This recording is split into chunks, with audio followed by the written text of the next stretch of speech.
And after all that and being on a journey, we know who the journeyman is, and it is the British High Commissioner. And Kojo Yankson is part of the team, and the Ghana Grantor is going to contribute to charity. The Kolebu Benz unit, ultimately, they are going to be the beneficiaries. But for all that we have to do, I also have to still go on a journey. And on our series on porous borders, we bring you a story filed by one of our correspondents. It is a community sharing borders with at least 6 Burkinabe communities, though it is part of the Upper East region of Ghana. One only needs to travel about half a kilometer outside the market of fuel in the Bongo district to get into some of the first Burkinabe communities. Despite this, there is no official border post in the area. And this situation, the chief of Bongo-Feo says, makes it easy for smuggling of goods, theft, and possible terror attacks. And all these coming in the wake of the incident of attacks on Burkinabes. Upper East Regional Correspondent Albert Sorry had this report as part of a series on porous borders.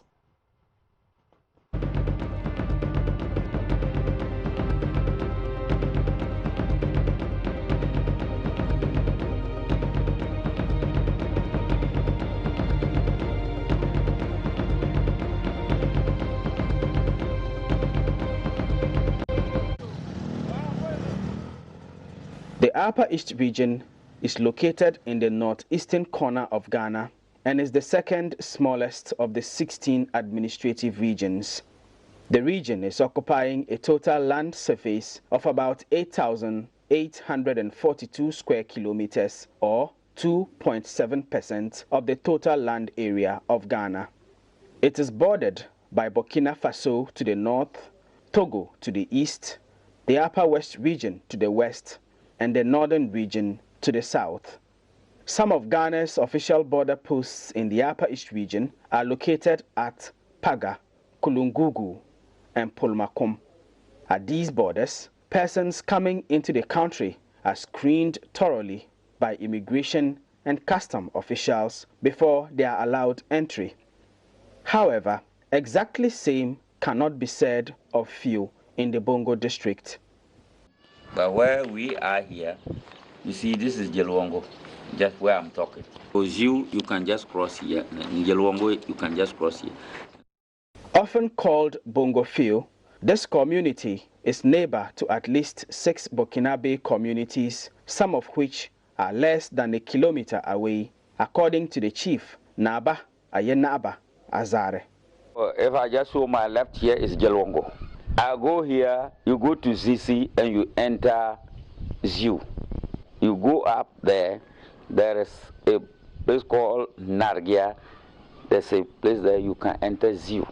Jelwongo is Burkina. ZC, Ziu is Burkina. Nargia, Ziu is Burkina.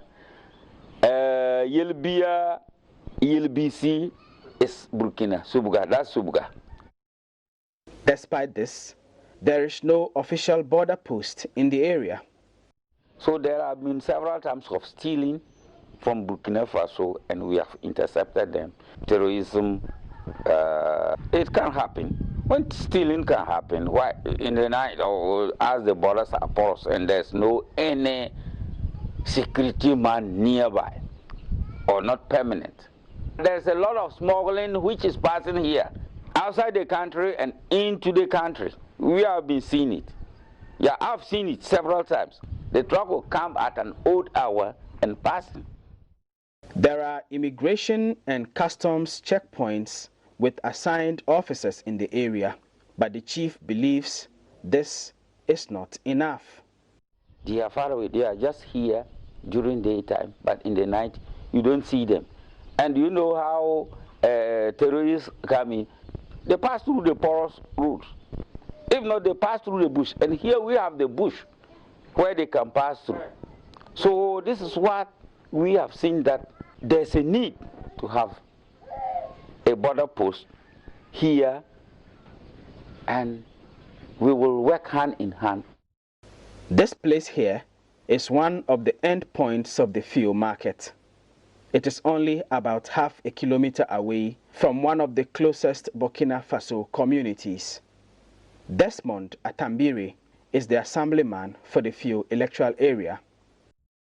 Currently, where we are standing is an exit point to Yeluongo, which is in Burkina Faso. When you take this route, you are going to Burkina Faso, which is a half kilometer from the field town. So this one is a free entry point for people of Burkina and then Feo. You have people taking advantage of this porous nature of the road to smuggle a lot of, especially the area of this planting for food and jobs. The people use this as a transit point for them to smuggle fertilizer out of the town. He says members of this community were in a state of panic when news broke not too long ago of a terror attack in Burkina Faso. Day in and day out, because Feo is not far from Burkina, we hear a lot of attacks, not far from the border. So when we hear that, we were alarmed, and we were always alert, even in our churches. When we see visitors in our church, we were always intrigued about their presence. So, in fact, when the issue was there, people were talking about it. In fact, the people of Feo were not at ease at all. We were always on tenterhooks, and the people of Bongo-Feo believe a well-established border post in the area will not only protect citizens, it will also help generate a lot of revenue for the country. Now, there is already immigration presence. The only thing is that it's challenging because they are few. And from what the chief tells us, these immigration officials don't reside in the community. So at night, people go in and come out. And so it's easy for criminal activity to take place without the culprits being easily identified. My name is Albert Sorry for Joy News.